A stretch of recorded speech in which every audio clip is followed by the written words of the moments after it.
Your vote is important. pero no es suficiente. My family is in. My fraternity is in. I'm in with my church. My union is in. Let's be all in, Shelby. Sign up your church or organization now at allinshelby.com.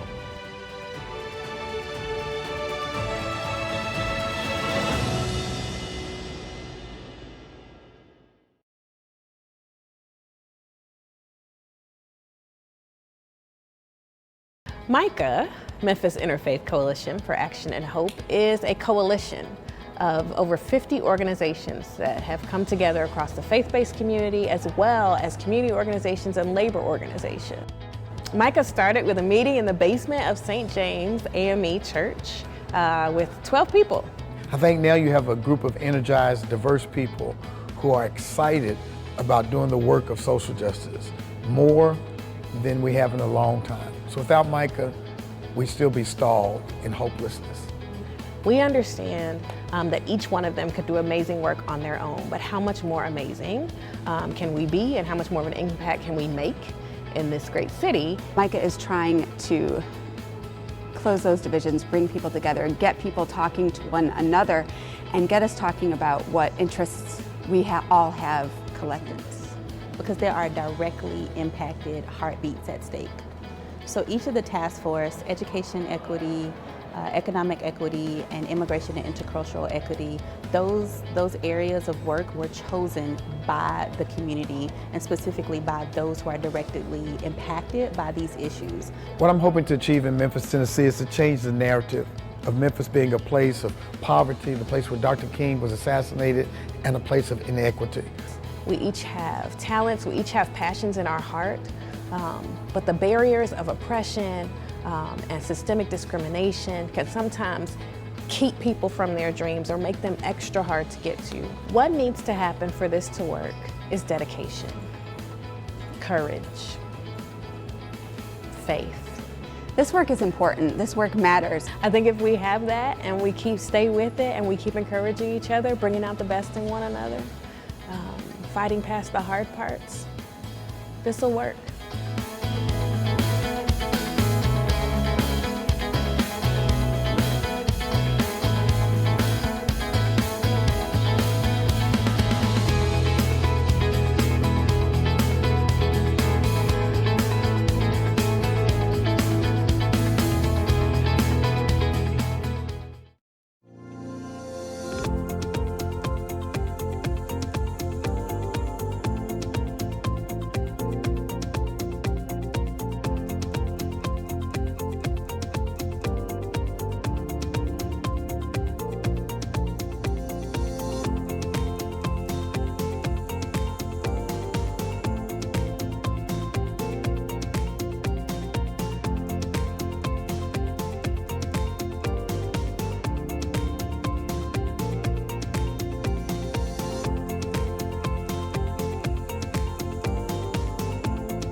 Your vote is important. pero no es suficiente. My family is in. My fraternity is in. I'm in with my church. My union is in. Let's be all in. all Shelby. in, Shelby. Sign up your church or organization now at allinshelby.com.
Peace and blessings, everyone. My name is Ekpe. I'm pleased to be a part of this MICAH event. I will be playing for you Amazing Grace on flute today. Amazing Grace was written by a man named John Newton, or rather the lyrics were written by John Newton. He at one time was a captain of a slave ship. The melody of the song is originally from an African song, and I hope you enjoy it. Thank you.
Good evening, and welcome to the 2020 MICAH public meeting. We want to say a special thanks to our musical guest and honored griot, Mr. Ekpe Abioto, for sharing his gifts with us tonight. And we want to thank each of you for tuning in and showing up for justice. My name is Reverend Ayanna Watkins, and I am the lead organizer and executive director for MICAH, the Memphis Interfaith Coalition for Action and Hope. MICAH is a group of 63 and counting faith, labor, and community organizations, all partnering for power and acting for justice in Memphis and Shelby County. We are gathered virtually tonight for our third annual public meeting in the midst of a worldwide moment of profound upheaval. A global pandemic, a historic election, the deep cries for the value of Black heartbeats have all intensified our work through MICAH for economic equity, education equity, and race and class equity in the justice system. Over the course of this public meeting, you'll hear from MICAH leaders and your neighbors about a variety of issues that we are working on right now, including racial equity in lending, equitable access to high-quality public education, the restoration of voting rights, and so much more. But as we begin, we want to pause and remember one of our own who stood for justice and fought for equity alongside us here in MICAH, our beloved sister, Linda Marks, who died just a few short weeks ago. We do this work in her courageous and joyful spirit, and in the spirit of so many others who went before us in this work for justice. Tonight's event is being broadcast in English, Spanish, and American Sign Language. And this is an interactive event, so please don't keep those reactions to yourselves. Post them. In fact, take a moment and post right now. Just wave at us. Let us know where you're watching from. Maybe even name someone who has inspired you in this fight for justice. We also want you to keep an eye on our event webpage, which is micahmemphis.org/goodtrouble for some important updates and information during and after this broadcast. Our theme for tonight's public meeting is getting into good trouble. These words from the late Congressman John Lewis remind us that standing up for racial equity, standing up for justice for all, is to make trouble for the status quo. But that kind of trouble is good trouble, and it's worth getting into. So will you get into some good trouble with us tonight? Excellent. You will hear next an opening prayer from Rabbi Micah Greenstein, the senior rabbi of Temple Israel. And that'll be followed by a word from MICAH president and the senior pastor of New Direction Christian Church, Disciples of Christ, the Reverend Dr. Stacy L. Spencer. Thank you for your leadership, Reverend Watkins. Everyone knows the phrase, good trouble, but few are aware of the full sentence Representative John Lewis exclaimed. The only reason to get into good trouble, necessary trouble, he said, is to redeem the soul of America. John Lewis was actually an ordained Baptist minister. Reverend John Lewis believed, as Reverend Watkins, Dr. Spencer, and every faith partner in this MICAH coalition affirms, that justice is God's will, even if justice isn't what humans often choose to do with their power and freedom. Let us pray. God, you truly are an equity advocate with a capital E. And as we meet hiding from a virus whose death rate is 47 per 100,000 for white Americans and 98 per 100,000 for Black Americans, the inequities continue to worsen.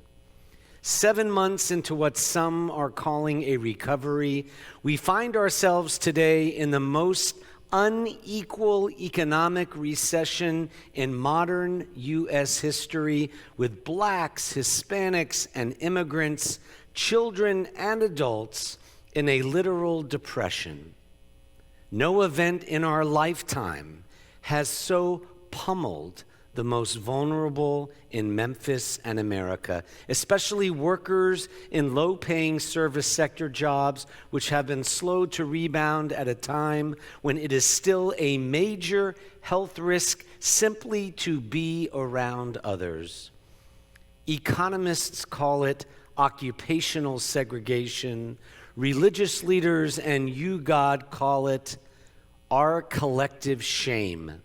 Dear God, as COVID devastates the lives of the least, the last, and the lost, embolden us to redeem the soul of Memphis, for you are that still clear voice of conscience within us.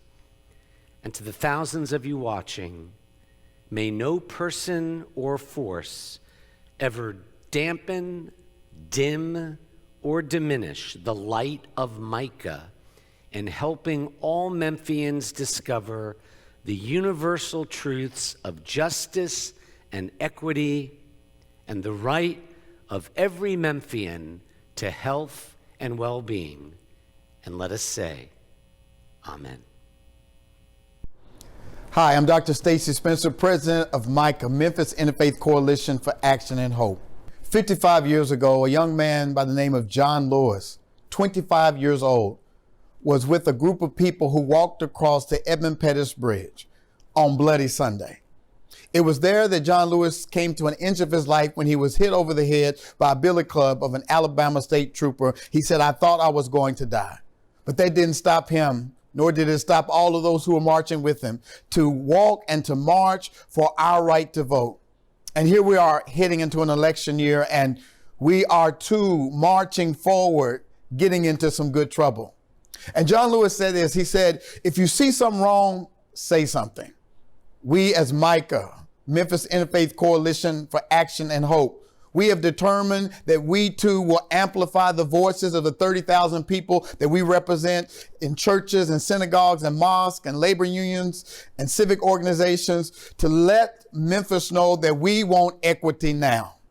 We see something wrong with economics in Memphis when people are still not making living wages and don't have adequate transportation.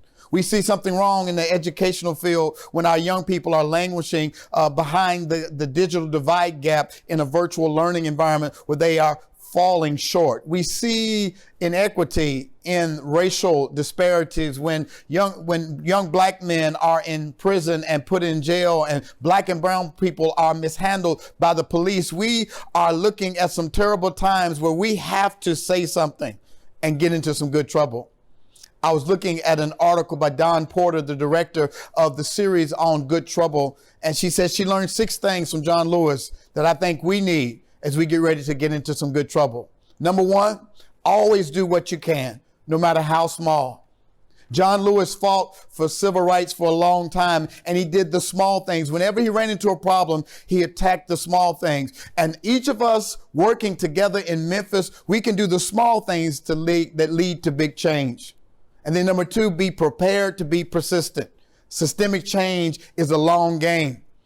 We're not going to get there overnight. This didn't happen overnight. But if we stick together and get into some good trouble over a long period of time, we can change systemic racism and change laws to break down these structures. Number 3, find your joy and hold on to it for balance.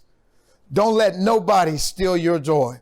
Our joy is doing the work of justice. Our joy is walking humbly with God. Our joy is showing mercy. And we believe that justice will come rolling down like water and righteousness like a mighty stream. And number 4, embrace your beginning.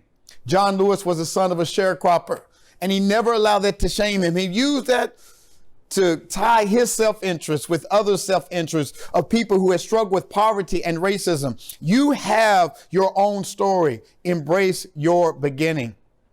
Number 5, don't let your circumstances limit your imagination. With all that's going on in this world that is corrupt and the unjust laws and the shooting of Breonna Taylor and the mistrial of injustice, don't let that deter you from reimagining what real policing should look like. Community policing, police who care for all of its citizens and not just some. We can't let the injustice done to her stop us from reimagining a better world. And then number 6, we have to be relentless in our optimism. I love what the ancestors used to saying, I ain't gonna let nobody turn me around. We're coming across this bridge today. We're coming across this bridge for equity. We're coming across this bridge to let Memphis know that we're changing the narrative from poverty, injustice, and racism to a city of equity for all. Let's get into some good trouble together.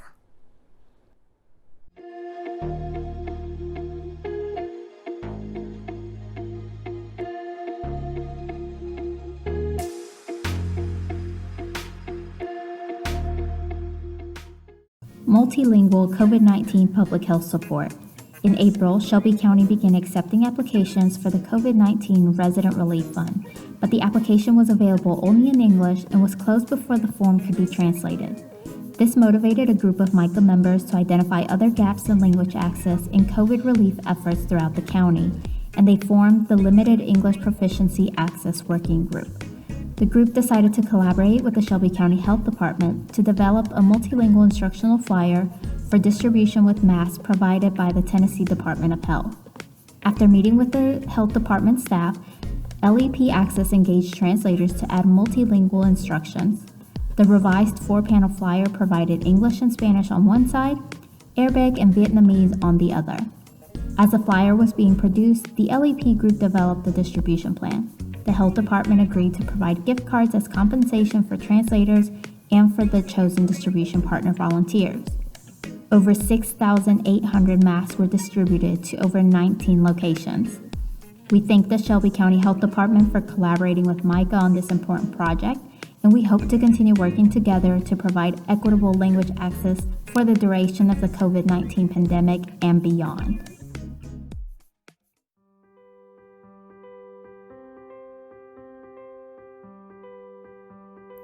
Having worked with young people for the past 10 years here in Memphis, I choose to give of my time and financial resources to MICAH because I believe we are doing transformational work that will allow for the next generation, no matter what they look like or where they come from, to thrive.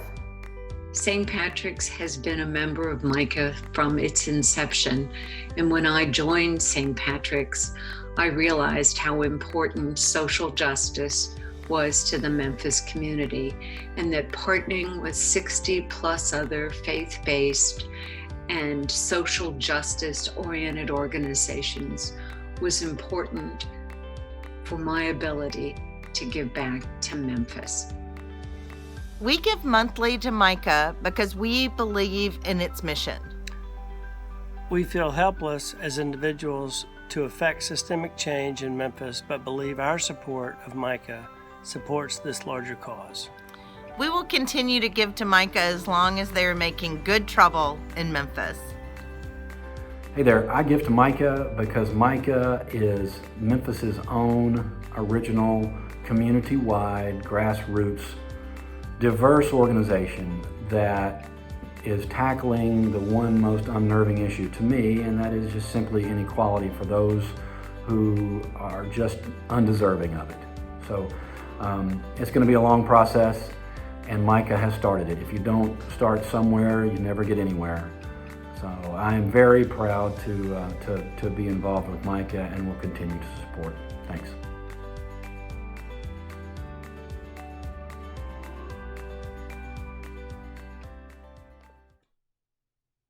Good evening, and let me join with Stacy and Ayanna in welcoming you to MICAH's third annual public meeting. My name is Janice Lee, and I'm the Vice President of MICAH, a member of Hope Church, and of Be the Bridge Memphis. I get to give you the rules of the day to start us off, and then later I have the honor of introducing our partners. This is a public meeting of MICAH between coalition partners who have spent hundreds of hours discussing and forming positions on our issues, and community representatives such as public officials, candidates, and business leaders. Those decision makers who come before you today will have all been advised on MICAH's key issues and have been provided in advance any questions or asks which will be addressed directly to them.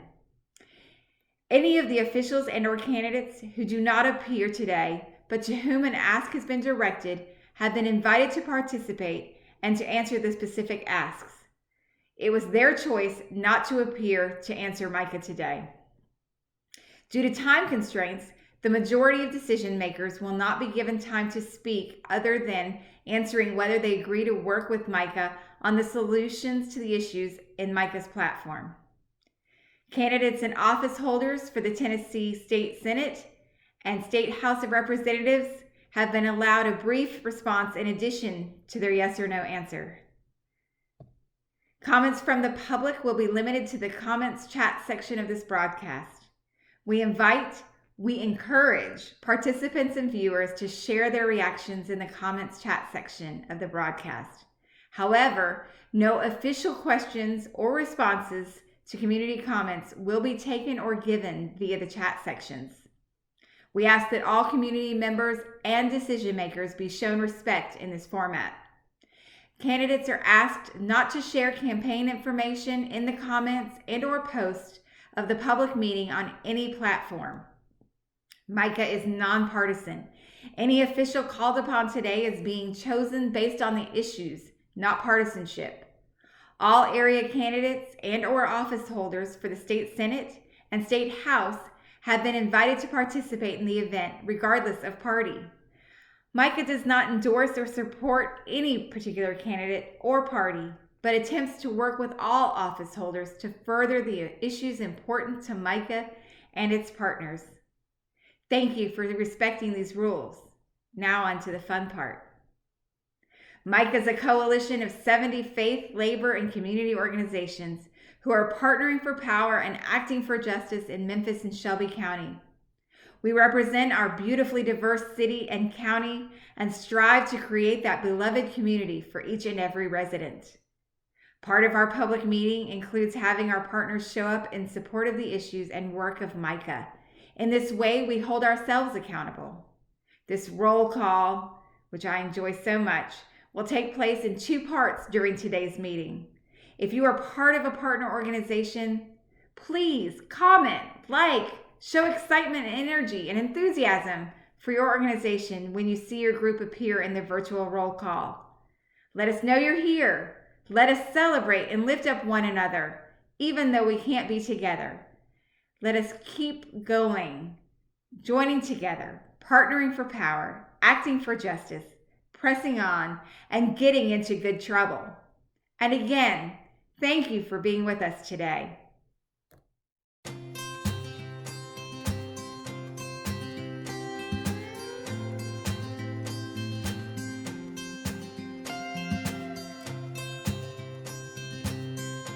Agape Child and Family Services is here.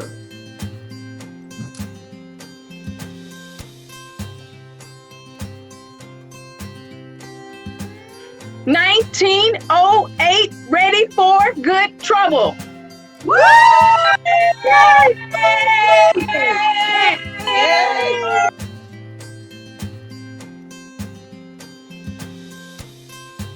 Amin is partnering for power.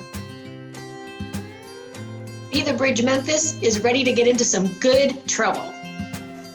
Go, MICAH! Beth Shalom pursues justice for all. Woo!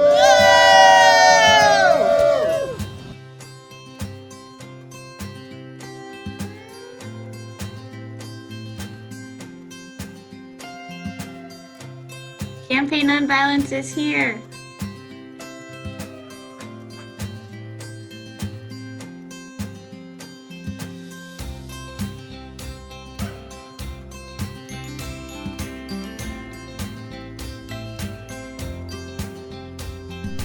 Church Help is here.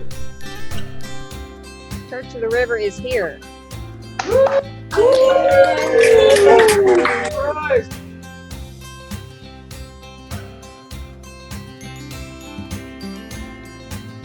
The Cumberland Presbyterian Church of Germantown is here.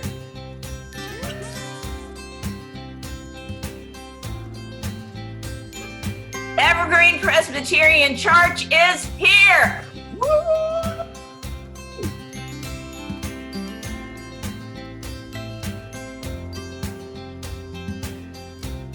Now is the time! Now is the time! Now is the time! Freedom's Chapel, ready for good trouble. Yes, we are.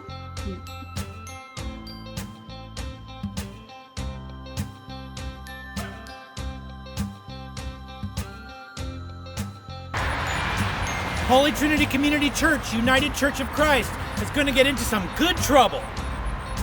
Hope Church is here! Idlewild Presbyterian Church is here.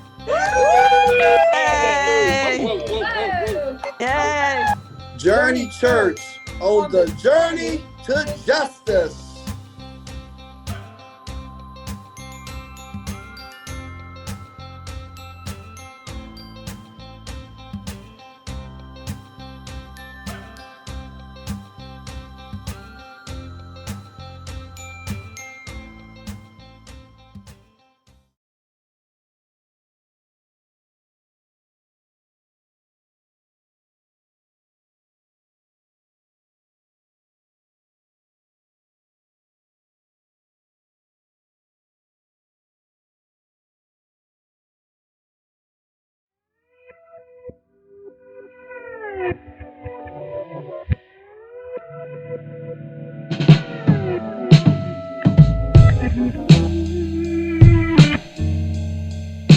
I was raised in this neighborhood where our school is currently located. Grew up literally 2 blocks away from here. I remember going to elementary school in this community and then my mother saying, I want something a little bit better for you. When I finished college and I decided to become a teacher, I thought there aren't very many teachers that look like me. Black men make up about 2% of the teaching population. And I was just like, what if I could be that person that I needed?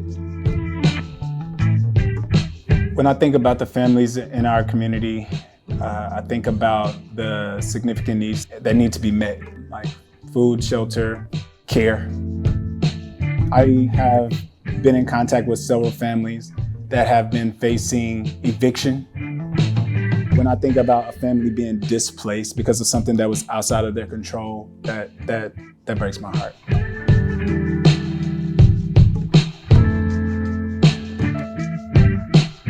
Recently, The New Yorker put forth an article, and the article was titled, "The Students Who Are Being Left Behind by This Pandemic."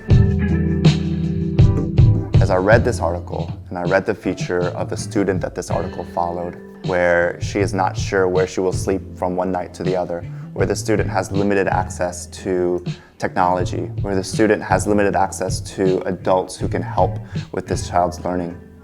I thought about so many of our students at our school. This pandemic exacerbated inequity, the inequity that has always existed in this community and in our country. I want you to use a complete sentence. Who are they talking about?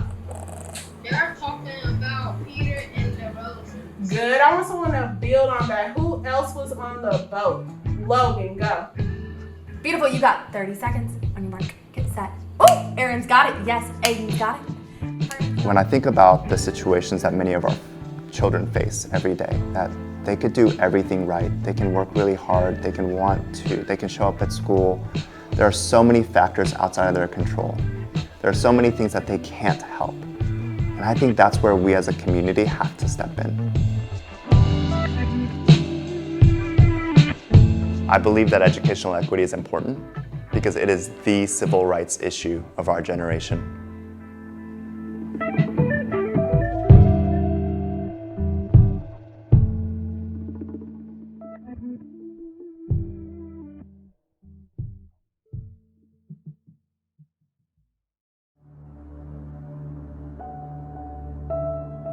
I believe early literacy is the most important investment that our city can make for our students.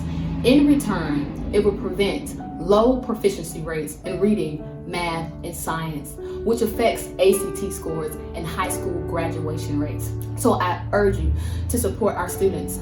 high school success in early literacy. Memphis, support the YES Fund. Thank you. Early literacy, social, emotional, and mental health, as well as success through high school for children are critical issues in our community.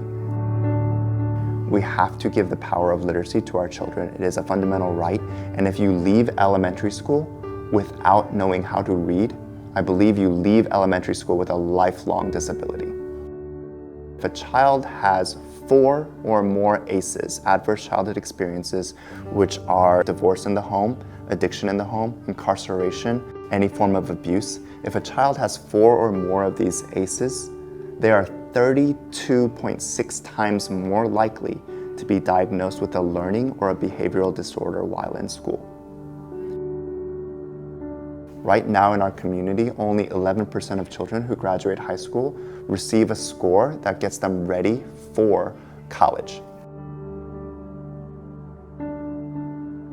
Even amongst children who do enroll in college, children who graduate from Shelby County schools, 50% of them have to enroll in remediatory freshman English courses.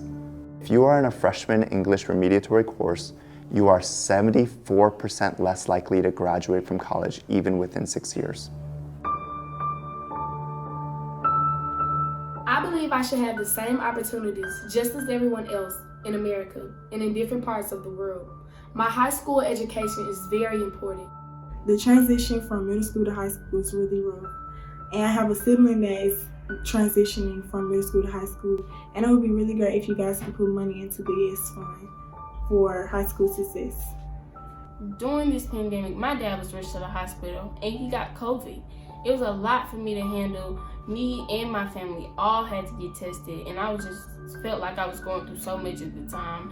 My grades were dropping and I wasn't turning my assignments in, but thankfully my teachers were able to help me get my grades up and start turning my assignments in when they were due.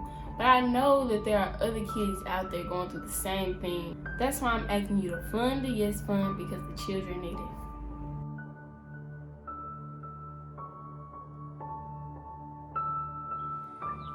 Children come to school with all different levels of readiness. I was a kindergarten teacher, and I can tell you from the moment a child walks into the door what has happened at home as far as literacy. Some children have never seen a pencil. Some children have never seen a book. Shelby County Schools has the full range of students, and they all need a chance to succeed. This year, we are asking for $10 million for the YES Fund for the children of Shelby County and Memphis. We are interested in seeing Memphis take care of Memphis students, just like other municipalities and cities in Shelby County. So we urge you to support the YES Fund and to make sure that Memphis money follows Memphis students. The City of Memphis has not been required to fund K-12 education since the merger 7 years ago. I believe it's time for the City of Memphis to begin investing back in the children of Memphis through the K-12 system by funding early literacy and supports for the social and emotional and mental health of children in our city. We all need to do everything we possibly can to ensure the success of every single student in our public education system. Thank you. 80% of third grade students are not reading on grade level. Being able to read is a key component of measuring success, and it even predicts success academically as well as in life, along with mental health. It's criminal to let our students get to third grade and fail before we do something about this. The YES Fund targets investments that specifically support early literacy, the health and mental health of students, and high school success. Through the YES Fund, we can ensure support for much-needed programs proven to be effective. I am also here today to urge you to view COVID as a catalyst for change. I ask that a strategic plan be presented, one that is holistic and comprehensive, that not only presents information on facilities, but data and a plan for all schools addressing enrollment, student achievement, and community demand and need. My ask is that you release your Reimagine 901 plan by December 1st, so we don't just return to normal. Normal was not good enough.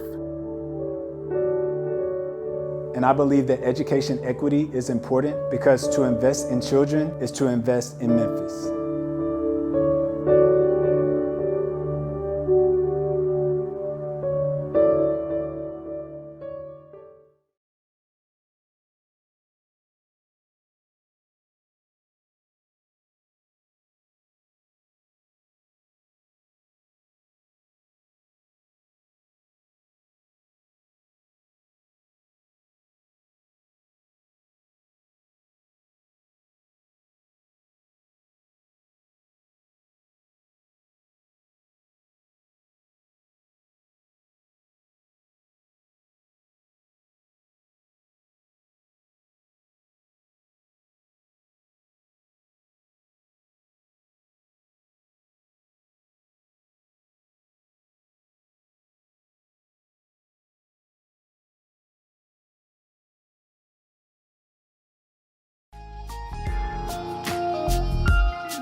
And my kids out here today, we come out here every Saturday to help people that's in need, to give out, plates and food and things, because everybody needs something.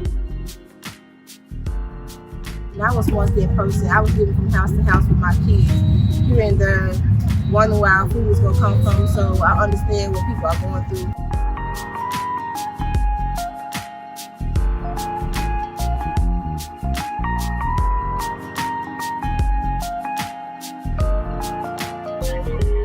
If you're homeless or if you're black, if you don't have a sufficient education, it is hard to get a good paying job in this city.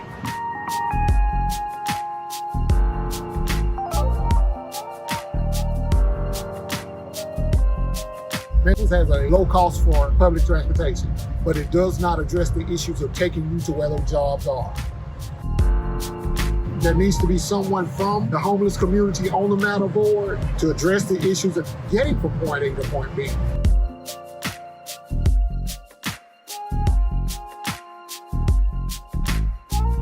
We have a lot of issues that needs to be addressed.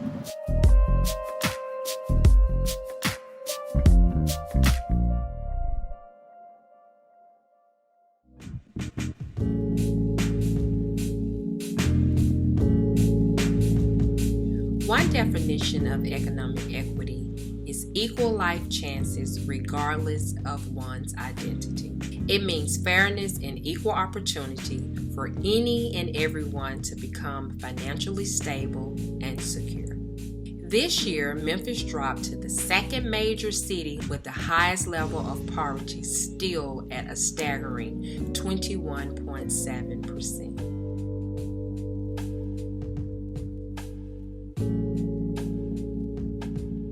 Since 2018, economic equity has been honed in on 3 basic building blocks that would increase economic fairness and opportunities in Memphis. These 3 building blocks are fair housing, access to low-interest bank loans, and improved public transportation. It is our hope that we will be able to build a more equitable economic system right here in Memphis.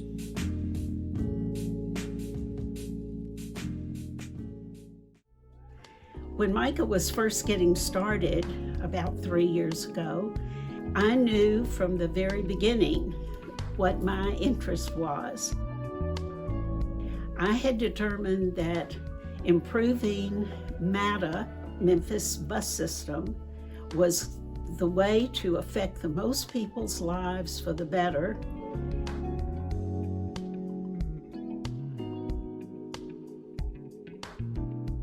When it was time for the vote to be taken And economic equity was one of the divisions that was determined. I was happy to know that there was a place where I could promote improving the bus system. Typically during the week, it takes me 1 hour on the bus, excluding waiting, but about an hour to get to work. On the weekends, about 2 because of the lapse in the service. But this particular Saturday, because 50 was late, made me miss my 2 connecting buses downtown, the 13 Lauderdale or 14 Walker Alcee. Had to wait another hour for a bus, which that bus ended up still being about 15 minutes late. When I stepped to my house, it was 5:14. I got off of work at 2. I want us all to be cognizant of the urgency of this matter. People's livelihoods are at stake in Memphis and Shelby County.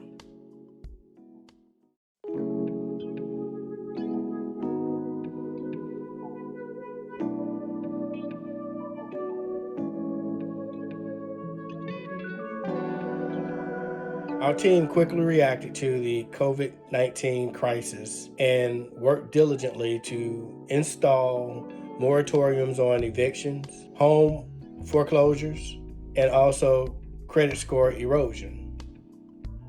We worked diligently with the Shelby County Commissioners to secure $2.5 million annually for funding for MICAH.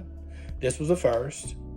We continue to work closely with First Horizon and their commitment to allocate $1.4 billion over a 5-year period in communities like Orange Mound, Frazier, and Hickory Hill towards real home ownership and business loans for our low-income families.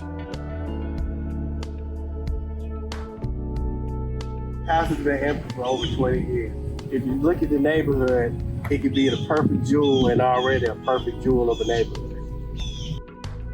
We continue to work for real renters' rights in Memphis, where we work to give tenants advocacy rights in eviction cases in the Shelby County courts. We stand side by side with the Memphis Housing Authority in inviting back 30% of the Foot Home's previous residents back into a new Foot Homes that is completely rebuilt and redone. The MICAH Equity Task Force and its 3 subcommittees in housing, banking, and transit will continue this fight into 2021 and beyond.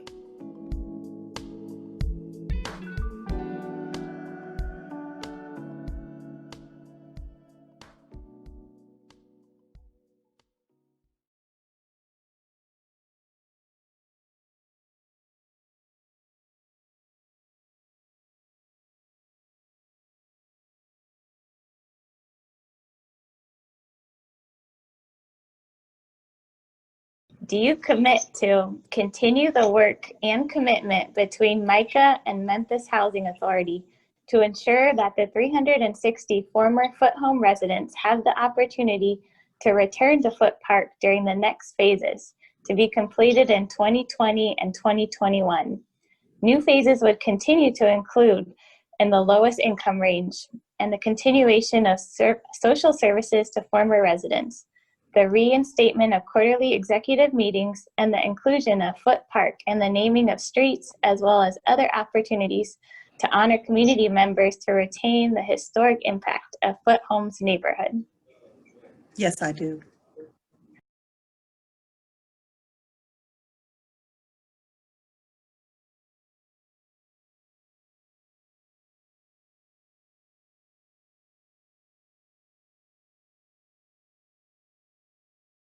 My name is Samantha Bradshaw, and I am the co-chair of MICAH's Economic Equity Task Force. I am here today with Michael Pillar. He's the leader of the Wealth Equity Task Force, and with Beth Trotter from First Horizon Bank.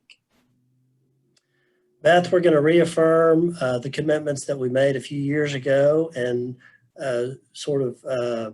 commit to a future partnership. So I've got 3 questions that I'm going to ask. And we'll ask it to you answer in the affirmative following each one. Great, thanks. Will you continue to endorse the 8 points of the partnership agreed to in June of 2019 in concert with your staff and team led by Ms. Beth Trotter, Executive Vice President and CRA Officer for First Horizon? Will you? We will. Will you agree to continue to work with MICAH to get needed capital in the form of home loans, business loans, and other asset building resources in the hands of residents who need it most? Residents located in low to moderate income areas with high percentages of people of color. As part of this point, will you agree to hire at least one CRA designated mortgage loan originator as needed to effectively execute this strategy in the designated underserved areas of the Memphis market? Will you? We will.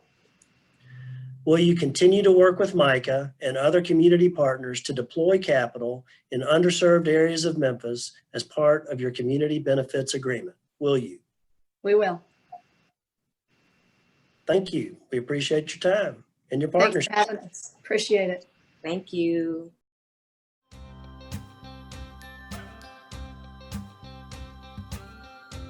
I give to MICAH because the biblical calling to do justice is quite clear. Through MICAH, with our passionate leadership, our diverse partnership, and our shared commitment to do the holy work that is at hand, we will build a more just and equitable Memphis. I give to MICAH because I want to see positive changes in our community. Changes that reflect economic equity and justice for all citizens. MICAH has by far the best process for affecting change that I've seen, and it's so inspiring to watch our vibrant, dedicated, and incredibly talented young leaders at work. That's why I support MICAH. I donate to MICAH because I am mission-driven. Donations are huge, and MICAH creates a chance for a better community.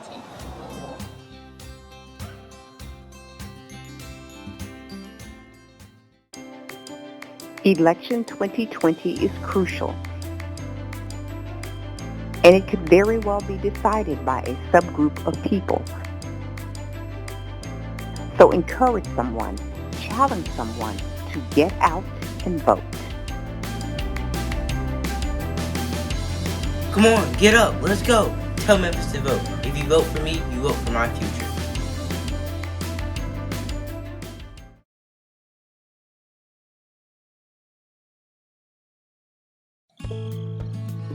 Hi, my name is Carolina Calvo. I am part of the MICAH Youth Council, and I am in 8th grade at White Station Middle School. Hi, I'm Santiago Calvo. I am in 6th grade and I go to White Station Middle School. Hi, my name is Dahlia Townley Bakewell. I'm a 10th grader at White Station High School. My partner organization is St. Mary's Episcopal Cathedral. My name is Jillian Spiegel. I'm a sophomore at Germantown High School, and my organization is Temple Israel. I am Marco Villa, and I'm in 8th grade right now in White Station Middle School. My partner organization is Sephi Max, which is my dad's organization. I'm Aaliyah. I am a 7th grader here in Memphis. I go to University Middle. Hi everyone, my name is Jimena Villa and I am 15 years old and I'm a freshman at White Station. My name is Ira Sharma and I go to White Station High School.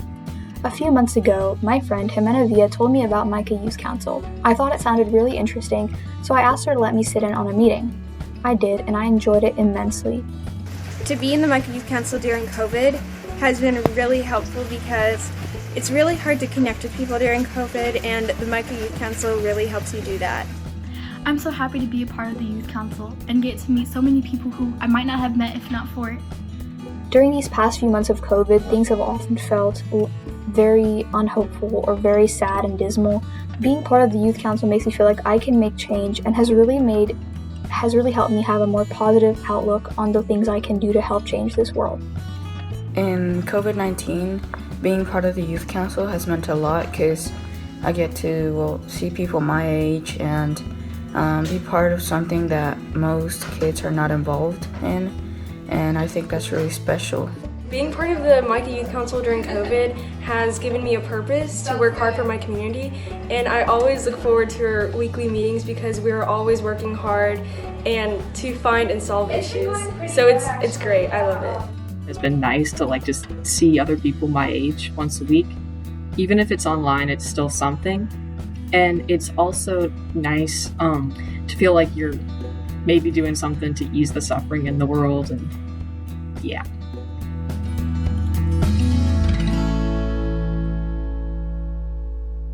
One of MICAH Youth Council's pillar issues is environmental justice, when the care of the natural world intersects with justice for people from all different backgrounds. It's a movement that ensures that marginalized people are listened to, and it improves people's lives as it addresses climate change and pollution. Usually poor and marginalized people suffer from negative environmental impact most.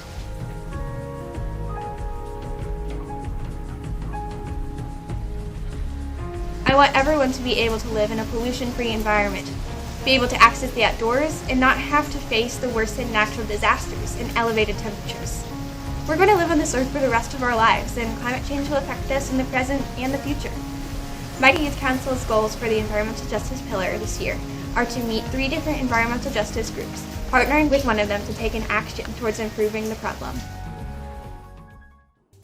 Hi, I'm the Access to Opportunities issue leader for MICAH Youth Council. Access to opportunities is being able to access things that give you a better quality of life, like a library, a good school, a park, a grocery store with healthy food, all those good things that you really want to have in your life. And what MICAH is trying to do is we're trying to make sure everyone has equal access to those kinds of opportunities because they can really give you a better life and just make things more pleasant for you. I'm in police and community task force group. We've interviewed policemen, and we are going to keep interviewing policemen. We're going to continue to listen to people in the communities to build the relationship greater.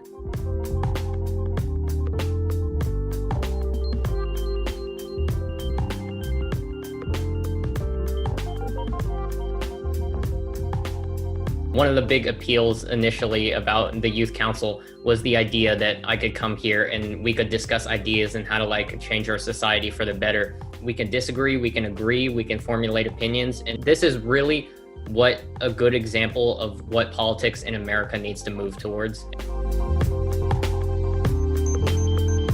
One of the best ways for you guys to kind of learn how we do things is just to sit in one of our meetings. They're on Sunday. They're only an hour long. So if you're interested and you want to learn more about how we do things, definitely contact us so you can be a part of that. And Carolina, do you want to go over how to join the group meet?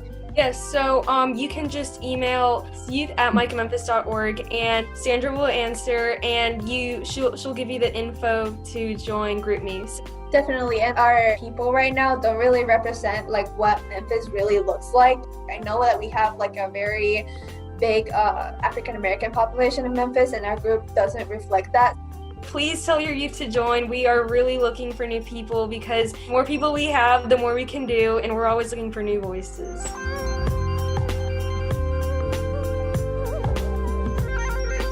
We are the MICAH Youth Council. Join us. Thank you so much to everyone.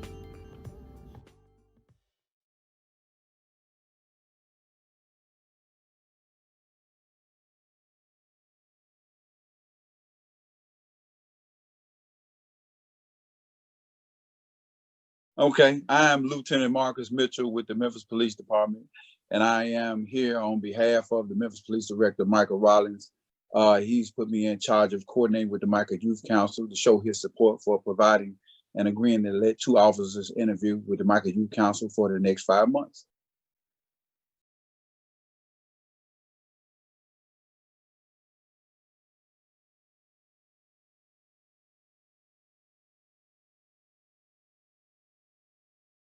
Hello, my name is Jimena Villa and I'm co-chair of the MICAH Youth Council.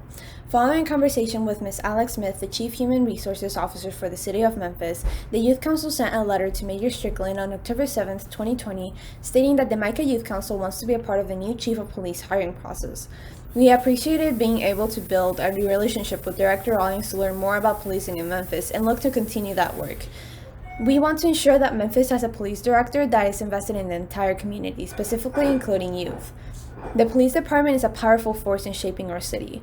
Youth are a part of Memphis and are also part of the criminal justice system. As you know, youth who enter the criminal justice system are affected for the rest of their lives. We requested a response from the mayor by October 20, 2020. The mayor did not respond to our request by October 20, 2020. We don't understand why we did not hear back from Mayor Strickland, given that he has said he is invested in youth involvement in the community. We are asking you, those who are invested in the MICAH Youth Council, to send a letter to Mayor Strickland requesting that he accept the request of the MICAH Youth Council to participate in the selection of the next chief of police. Information on how to send this letter can be found at micahmemphis.org/goodtrouble. Thank you for amplifying the voice of youth.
Even though my sentence had expired, I had to report quarterly, and my release from prison has been over 20 years. That hinders you in a job situation. Your supervisor wants to know, why every 3 months you got to take a day off. Of course, we want as a society to hold people accountable for their criminal convictions. But while I've been out, been a citizen of society, has not committed another criminal offense, and yet the state and federal government is continually to hold this crime over my head. It makes a person like myself feel as if everything that I'm trying to do to reestablish my life, there's something in place that's hindering me from going forward. And what would you do to make it easier for individuals like yourself to reintegrate into society? Do some proactive work as far as helping these guys once they get released. They don't set you up with any type of support system that could help you as far as give you job training skills or help you to learn how to write a resume.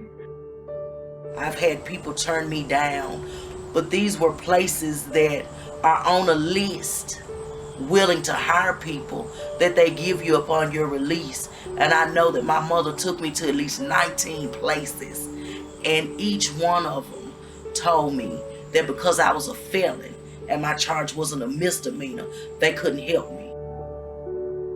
By saying you cannot vote, you cannot earn a living wage, you cannot provide for your family, you're stripping me of my dignity. Everybody makes bad decisions. I'm not going to call them mistakes because some of them may have been mistakes and some of them may have just been a bad choice. And so as an individual, I should not have to live with the scarlet F of a felon on my record and on my life because I made a bad choice.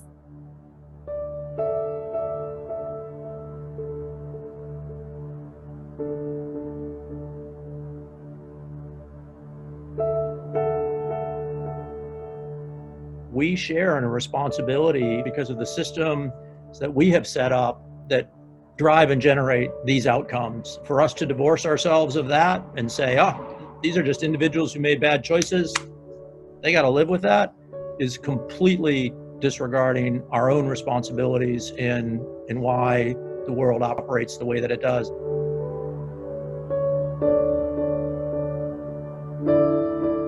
I think the fact is we criminalize poverty, we criminalize the broken, we criminalize those who have been impacted by trauma, right? Right.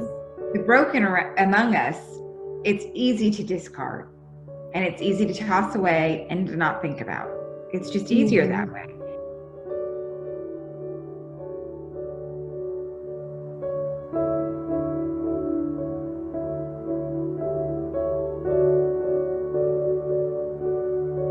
There is so many great examples of individuals that have received expungements. I think one of the best that brought tears to my eyes was a young man. He was probably in his late 20s. He had received an expungement at one of our clinics. And he came out to me and he was just bouncing because he was so happy. And he had tears of joy in his eyes. And he said, I cannot tell you, Ms. Kuhn, how happy I am because now I can get a full-time job with benefits to be able to take care of my children. But we coming out into society and the community is not as forgiving as they say they are. But you serve a God that you say, that you know for a fact is just and forgiving.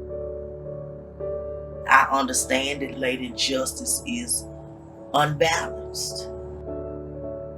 But if you get enough people involved that really care and have a good character, we can walk hand in hand to grow into something.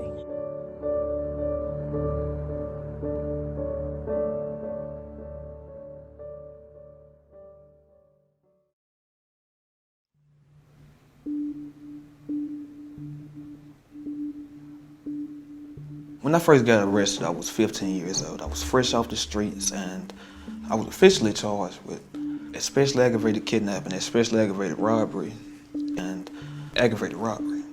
While I was doing time, the victim died. So they advanced the charge to first-degree murder. My lawyer, he was telling me to tell him exactly what happened. I said we stood outside the house for about 20 or 30 seconds and I didn't touch the victim. He said, "You lying to me." I was like, "That's exactly what happened. I'm not changing the story. This is the whole truth." He eventually started believing me, and so we go to court.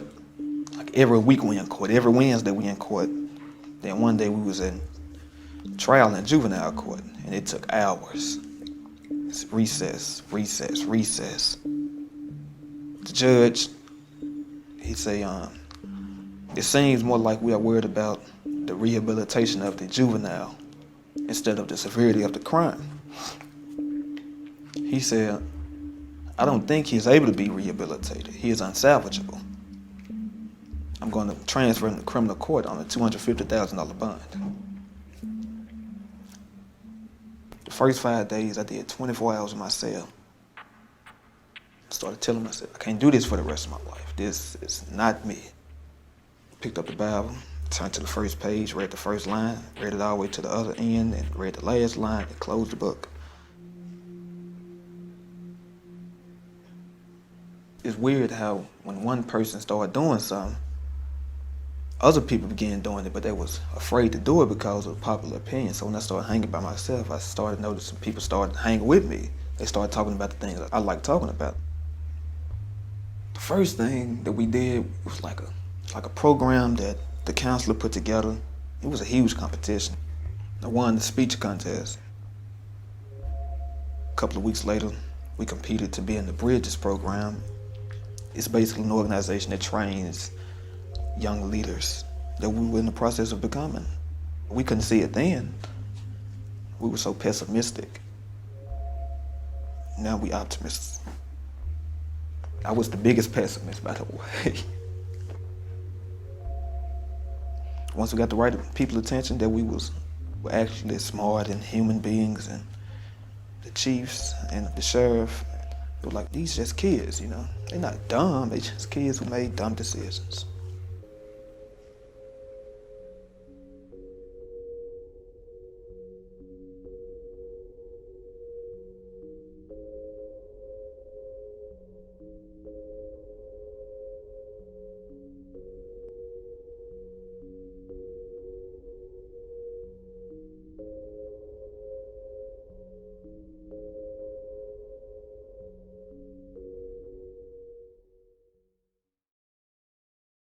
We come to this work from different perspectives, but we're excited that we can actually jump into this space and talk about the injustices or the inequalities.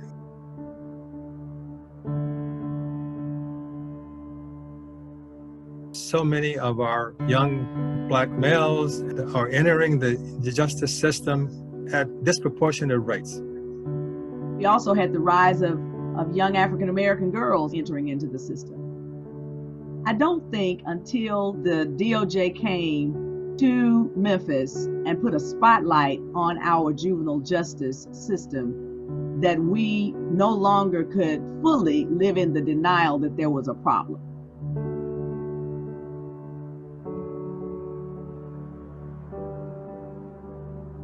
And we do need to stop throwing our children away. As a pediatric nurse, that is my field of specialty. Children are not little adults. Are we allowing our 13-year-olds to buy cigarettes as we do adults? These are children. So we must stop the practice of readily transferring them to an adult court system. I think I was reading in 2019, 87 African American kids were transported to adult prisons.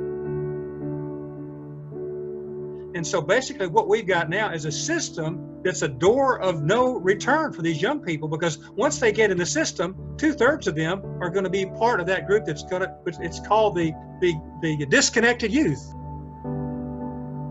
Transferring our children to an adult court system perpetuates the current crisis that they're already experiencing. All we're doing is just making it worse for a child Again, they are not little adults. If you are a youth who is transferred to adult prison and you are in adult prison, you are 36 times more likely to commit suicide than a youth who is kept in the juvenile system.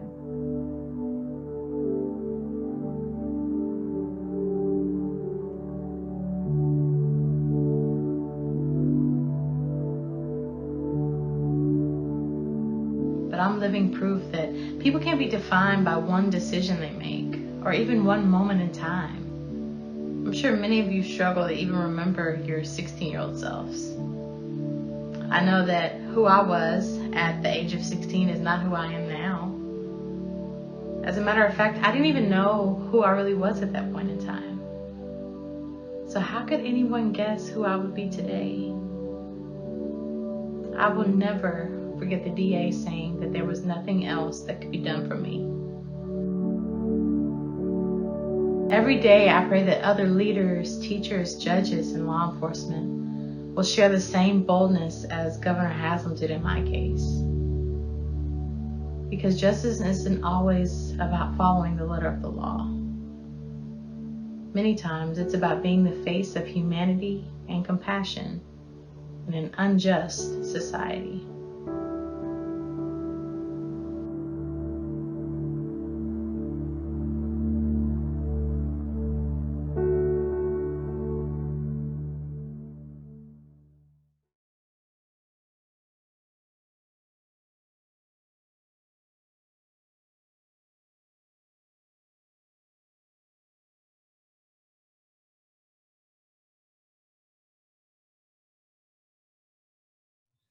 Senator Akbari and Representative Parkinson, will you commit to carrying expungement and voter restoration legislation in the 112th General Assembly?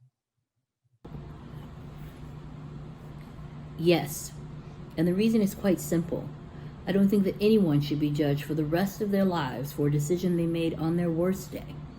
Once you've completed your prison sentence, you have left the justice system, there is no reason why your right to vote should not be restored.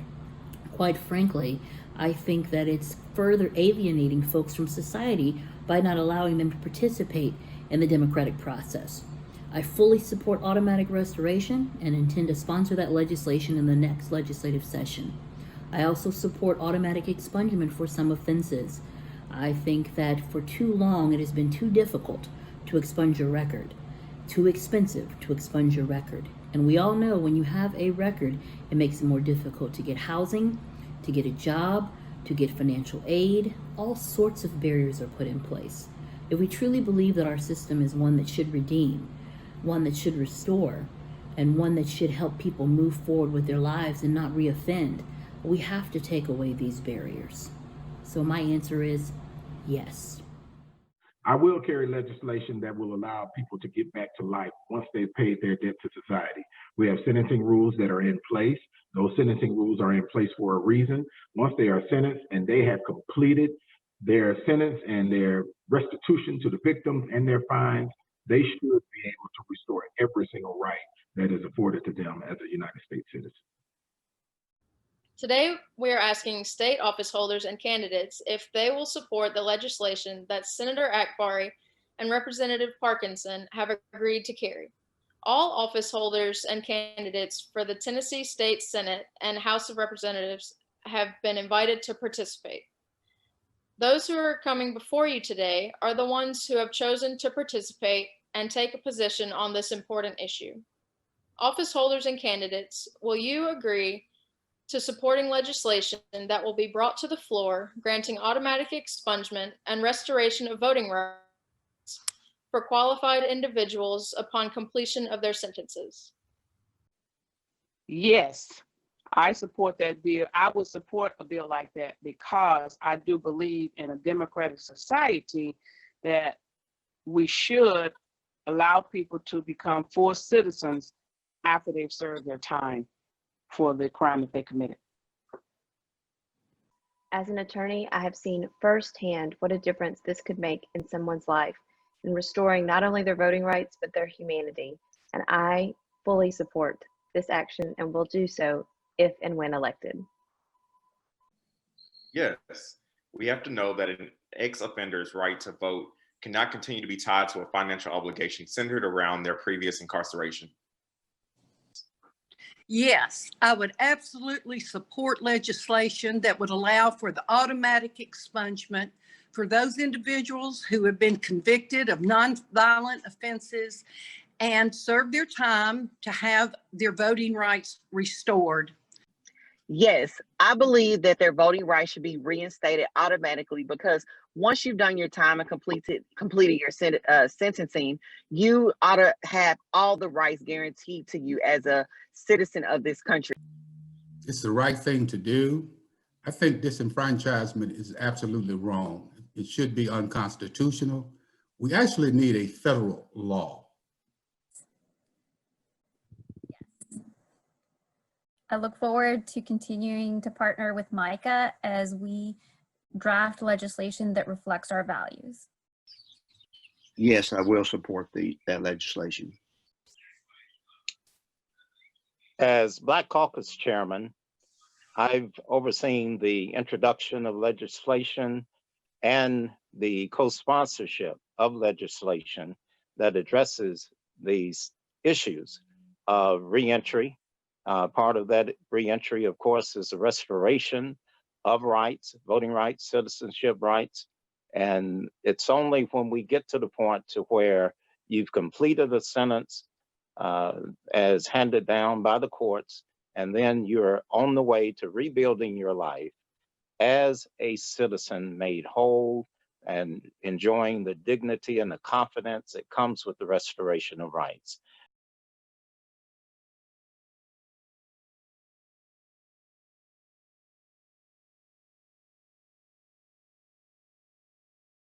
Neither Juvenile Court Judge Dan Michael nor District Attorney General Amy Warwick have chosen to participate in this public meeting via recording to address this ask. Judge Michael, however, has been in conversation with MICAH leaders and has agreed to continue those conversations, and we look forward to hearing from him in the months to come. District Attorney General Amy Wyrick met with MICAH leaders earlier this week, and while she has agreed to more meetings with MICAH, she stated that she could not agree to the ask and that she was bound by statute and her oath taken as an officer to uphold the law. MICAH firmly believes our ask is in line with a just and equitable society. If you are interested in learning more about youth justice in Shelby County, please keep an eye on upcoming MICAH events. We plan on holding town halls to educate our communities, and we do not plan on backing down.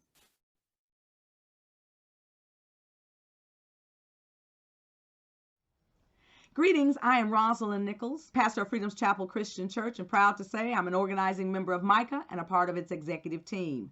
I have the privilege of standing with our task force leaders as they have made our collective demands on this evening.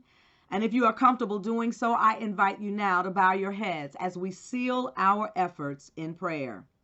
Sovereign One, of all that has been, is, and will be, we have pondered and processed, argued and agreed, and now we have made our demands and issues known for justice and equity.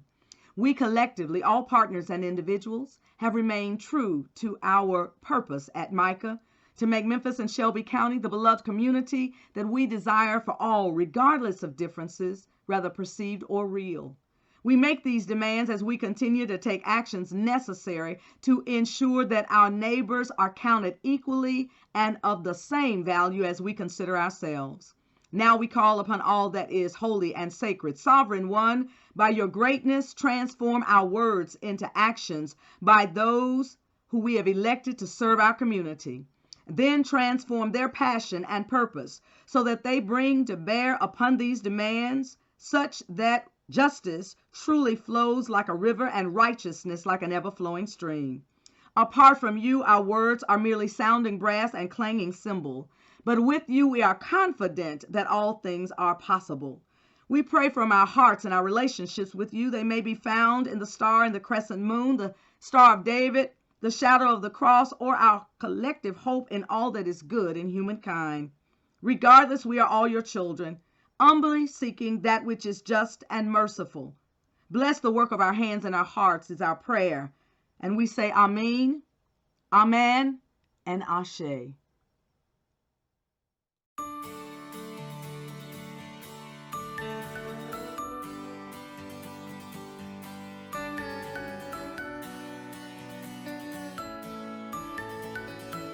We are Lindenwood Church, where you belong.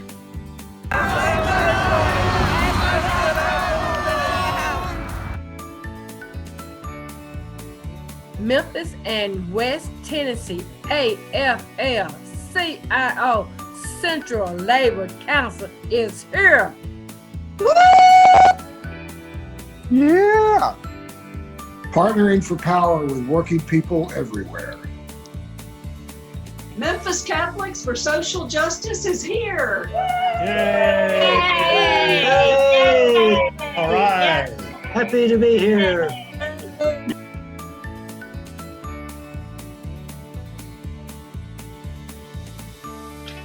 MICAH is advocating for justice.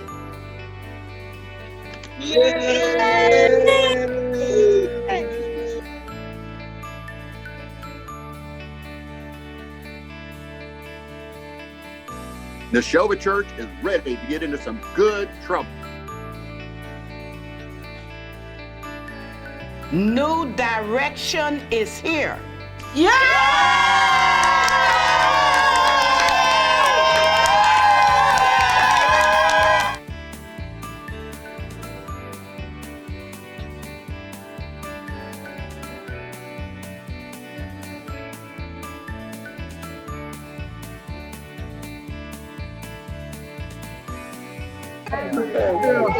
Promised land is here.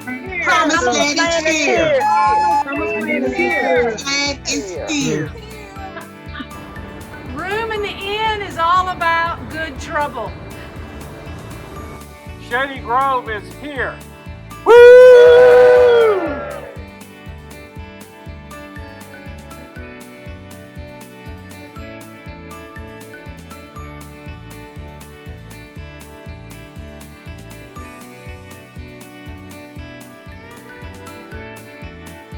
St. Patrick's is here.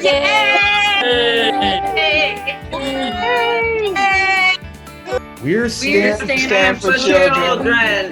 We are here. Yeah! We are here. Teamster strong. Temple Israel is here.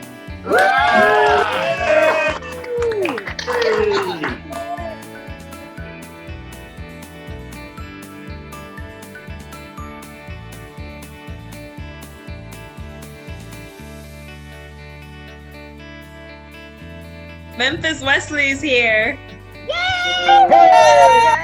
Now.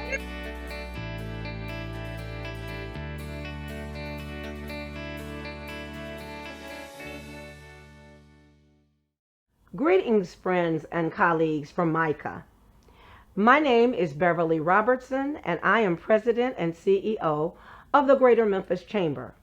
Before that, however, I was deeply engaged in the work of MICAH.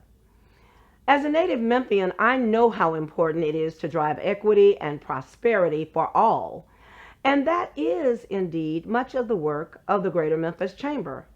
This aligns beautifully with the work in which each of you is engaged. I want to thank each of you for stepping up to help facilitate change, because so many times we see a problem, but if it doesn't affect us, we are incredibly indifferent. But in the words of Elie Wiesel, indifference is the enemy. I'm reminded of a quote from the Holocaust Museum which says, "First, they came for the socialist, and I did not speak out because I was not a socialist. Then they came for the trade unionist, and I did not speak out because I wasn't a trade unionist. Then they came for the Jews, and I did not speak out because I was not a Jew. But then they came for me, and there was no one left to speak for me. We must speak out because the pain of others, the suffering of others, the plight of others could soon be our suffering, our pain, and our plight. That is why your work is so important. You are giving voice to the concerns of so many who can't speak for themselves, those who cannot speak out. And you are speaking, whether you're speaking on transit or affordable housing, funding for schools, access to meals, livable wages, or fair treatment of immigrant communities. The role MICAH plays in the life of this community is critical.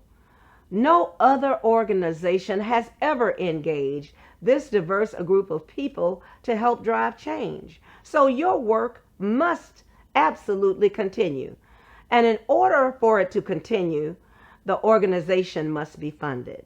So today, I'm asking you to give, and give generously to support the work of MICAH. In Luke 6:38, in the King James Version of the Bible, there's a scripture that is instructive, which reads, "Give, and it shall be given unto you. Good measure, pressed down, shaken together, and running over. For in the same measure that ye meet, it shall be measured to you again." So dig deep and give generously, and others who don't have the same opportunities you do will benefit. Thank you so much for doing the hard work and the heavy lifting, and keep up the good work because Memphis needs you. Thank you. Greetings to everyone. Let us take this time to pray over our time of giving. Lord God, we come now before you, God, acknowledging who you are, thanking you for all that you have done and all that you are yet to do. Now, God, as we pray to you, we ask, God, that your blessings be over the work that is being done here at MICAH. That, God, those who give, God, and have a desire to give, God, that you would touch accordingly, allowing them, God, to see the fruit, God, that is in the work that should be done or is to be done in this city as it relates to the social injustice areas, God, and the community improvement and empowerment that is so needed in this day and time. God, allow for the seeds, God, to be sown, but also, God, allow for those seeds to come forth and to be bring forth growth. God, we ask right now for your blessings over this time. God, touching those who are pondering, those who are wondering, and God, allowing them to see, God, the opportunity that is given for us to bring change to the city. God, I pray and I ask this all in Christ's name. Amen and amen.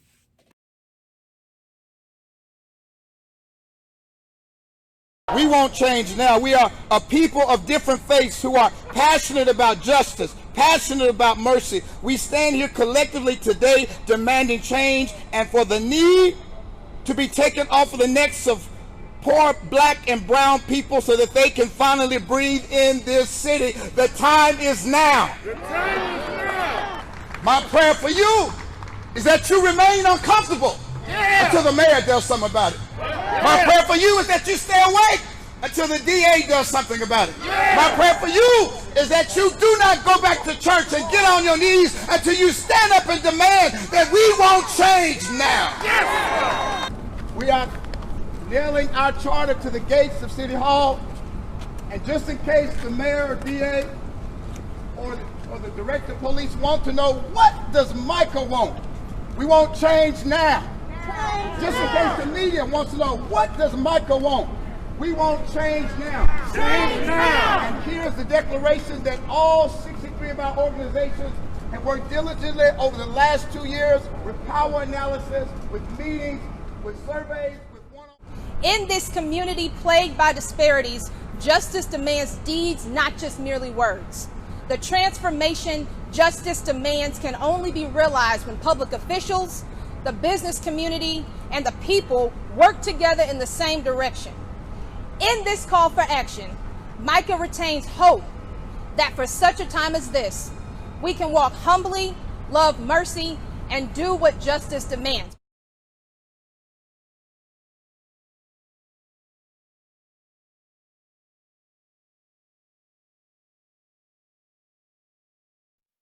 MICAH is a proud anchor partner along with the NAACP, Teamsters Local 667, the A. Philip Randolph Institute, and the Memphis Labor Council of the 2020 Voter and Volunteer Alliance. We are a nonpartisan coalition of groups across Shelby County who want to increase our county's voter registration and voter turnout. Have you voted yet? Please put your voting plan in the chat or comments now. If you're planning to vote with a mail-in absentee ballot, remember that the last day to get your application to the Election Commission is this coming Tuesday, the 27th. If you'll be voting in person, there are still 4 days left to go at any early voting site in Shelby County. Sites will be open from 9 a.m. to 8 p.m. this Monday, Tuesday, Wednesday, and Thursday. To see all the early voting locations, go to bit.ly/2020 early voting. Please take out your phones right now and text 5 more friends and family members to go with you to early vote this week. If you go during early voting, you can all go to the same location regardless as to what precinct you live in. Even if you've already voted, help organize others who haven't. We'll wait for you while you create a text group to or make an early voting plan for this week. When you do go, make sure everyone has a mask and a photo ID. The Election Commission has gone to great lengths to make sure your voting experience is safe, from enforced masking and social distancing to providing you with your own personal pen and stylus. You won't have to touch anything that anyone else has touched. It's all of our responsibility to make sure that all our friends and family vote. Right now, the Voter and Volunteer Alliance is also calling registered voters in Shelby County who haven't voted yet to remind them about early voting as well as Election Day. Will you help us by volunteering to make calls? Together, we can all be the change that we want to see in our community. MICAH not only partners for power to act for justice, we also vote.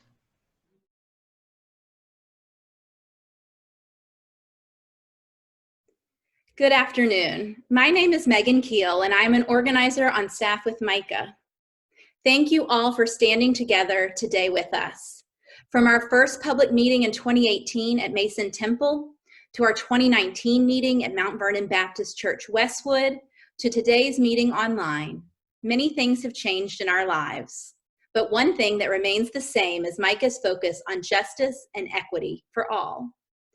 Whether it is removing longstanding barriers to formerly incarcerated individuals becoming full citizens, to reinstating municipal investments to our K-12 students, we know that the status quo can and must be challenged until it works for everyone. And the only way that we can do this is by building a broad coalition and working together to demand this just and equitable vision for our community. I have a few announcements so that we can grow and strengthen our coalition with more partners and strong commitments. To access more information for each of these announcements, please go to micahmemphis.org/goodtrouble. Tomorrow night at 6 p.m., we will have our monthly Issues Night, which occurs on the fourth Monday of every month. Whether you are an Issues Night veteran or this will be your very first, we invite everyone at this afternoon's meeting to join us as we move today's demands forward. Please go to micahmemphis.org/goodtrouble to register for tomorrow's Issue Night, which will be held on Zoom. We would also like for everyone at this afternoon's meeting to email our public officials about the issues we addressed today. We have already drafted an email template for you to send, and you can access the templates on micahmemphis.org/goodtrouble. After that initial round of collective communications, we will be following up with opportunities to engage particular officials on the specific asks. As you heard today, there are 4 days left of early voting, and the election day is right around the corner. Please go to micahmemphis.org/goodtrouble to learn more about the Voter Alliance, of which MICAH is an anchor partner, and ways you, your organization, or congregation can get involved. Finally, I will invite you again to invest in MICAH's work. Whether you can donate $5, $50, or $500 a month, we invite you to become a sustaining donor in our effort to build a long-term, self-sustaining coalition for Memphis and Shelby County. Please go to micahmemphis.org/goodtrouble for this and all of the other announcements I have shared. Thank you again for committing to getting into good trouble with MICAH. Hi, my name is Malik Shaw. I'm the Executive Director of IMEAN. We're an organization who's recently joined MICAH and look forward to working with everybody as we work to improve the city of Memphis. So I'm going to go ahead and beseech the Creator's blessings on what we're doing.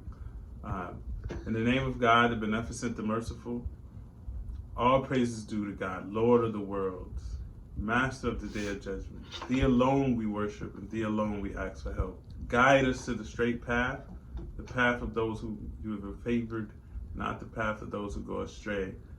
May we stay the course in working together to improve the city of Memphis and be a light for the city. And as the old song goes, this little light of mine, I'm gonna let it shine. And may we not curse the darkness, but bring light to the city. May you allow us to do this in your name, amen.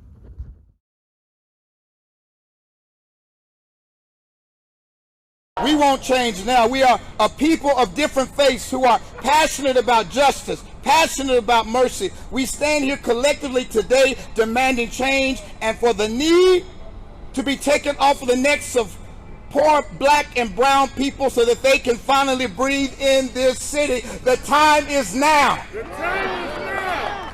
My prayer for you is that you remain uncomfortable until the mayor does something about it. My prayer for you is that you stay awake until the DA does something about it. My prayer for you is that you do not go back to church and get on your knees until you stand up and demand that we won't change now.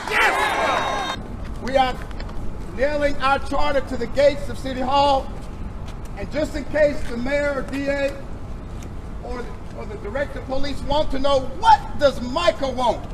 We won't change now. Just in case the media wants to know, what does MICAH want? We won't change now. Change now. And here's the declaration that all 63 of our organizations have worked diligently over the last 2 years with power analysis, with meetings, with surveys, with In this community plagued by disparities, justice demands deeds, not just merely words.